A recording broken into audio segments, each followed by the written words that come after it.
Friends, welcome back to my channel Santosh सा। तो चलिए आज स्टार्ट करते हैं हम घन और घनमूल को, उसके बारे में आज हम डिस्कस करेंगे। तो जो घन है उसको इंग्लिश में बोलते हैं क्या, क्यूब। और देखिए इसके पहले पिछली क्लास में हमने पढ़ा था वर्ग, जिसमें क्या होता था, उसकी घात होती थी 2 और घन में घात होगी क्या, 3। जैसे 5 की घाते 3 है, इसका मतलब क्या है, 5 का क्यूब या 5 का घन निकालना है। सेम प्रोसेस दोस्तों, लेकिन वहां घात 2 थी, इसलिए 2 इसी का उसका एक बार मल्टीप्लाई किया था। 5 की घाते 3 है तो 5 को 3 बार गुणा कर देंगे। ये देखिए आंसर आ जाएगा 125। एक और क्वेश्चन कर लेते हैं। 8 की घाते अगर 3 लिख रहे हैं, 8 का घन निकालना है तो क्या करेंगे, 8 का 3 बार गुणा कर देंगे, आंसर आ जाएगा 512। तो घन निकालना बहुत ही आसान है। इसी के साथ बढ़ते हैं घनमूल पे। और घनमूल निकालने में देखिए एक ही विधि है, जो कि हमारा क्या है, अभाज्य गुणनखंड, जो कि बहुत ही आसान है। तो चलिए घनमूल ये देख लेते हैं कैसे निकलता है। इंग्लिश में बोलते हैं क्यूब रूट। ठीक है गाइस। घनमूल वर्गमूल में जोड़ा बनाते थे 2 का, और घनमूल में बनाएंगे जोड़ा कितने का, 3 का। जैसे कोई संख्या हम ले लेते हैं 64। ठीक है, करेंगे वही अभाज्य गुणनखंड विधि। 2 से कट रहा है 32 बार में, फिर 2 से कट रहा है 16, फिर 2 अठे 16, 2 चौके 8, 2 दूना, और ये 2 से कट गया।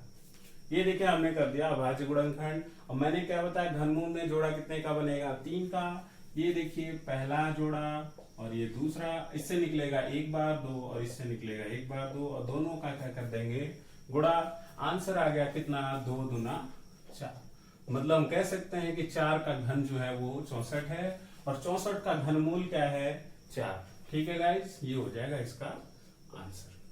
तो चलिए इस पे बेस्ड कुछ क्वेश्चन कर लेंगे। और एक चीज ध्यान दीजिएगा, दशमलव संख्याओं की बात करें तो जैसे वर्गमूल में था वैसे ही घनमूल में है, बस थोड़ा सा डिफरेंस है। जैसे देखिए ये लिख दिया, इसका निकालना है क्या, घनमूल। देखिए रूट लगाया था तो वर्गमूल था, अगर इसके ऊपर यहाँ 3 लिख दें तो ये हो जाएगा क्या, घनमूल। ठीक है, क्या करेंगे, दशमलव भूल जाएंगे। 125 125 का घनमूल क्या होता है, 5। अभाज्य गुणनखंड विधि से आप निकाल सकते हो। फिर क्या करेंगे, 3 अंकों के बाद है ना, वहां 2 अंकों के बाद होता था तो 2 से भाग देते थे। यहाँ जितने अंकों के बाद होगा उसको 3 से भाग देंगे। यहाँ 3 अंकों के बाद है तो 3 को किससे भाग देंगे, 3 से, तो आ जाएगा 1।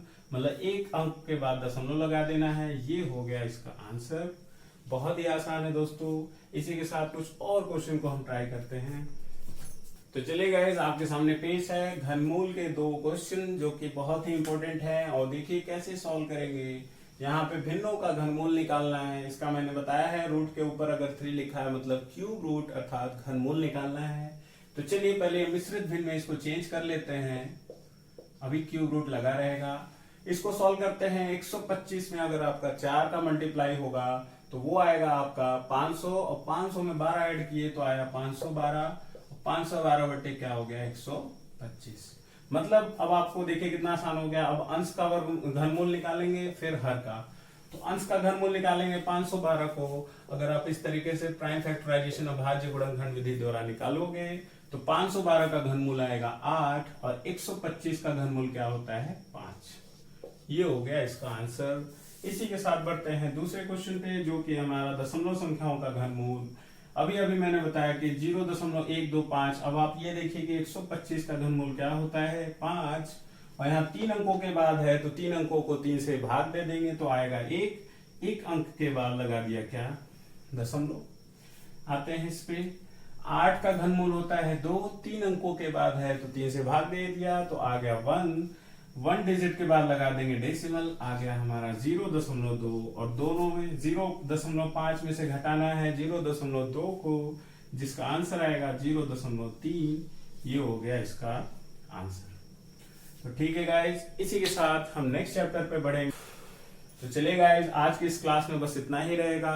मेरे YouTube चैनल को लाइक, शेयर एंड सब्सक्राइब करना ना भूलें। इसके आगे के टॉपिक हम नेक्स्ट वीडियो में डिस्कस करेंगे। तब तक के लिए बहुत बहुत धन्यवाद।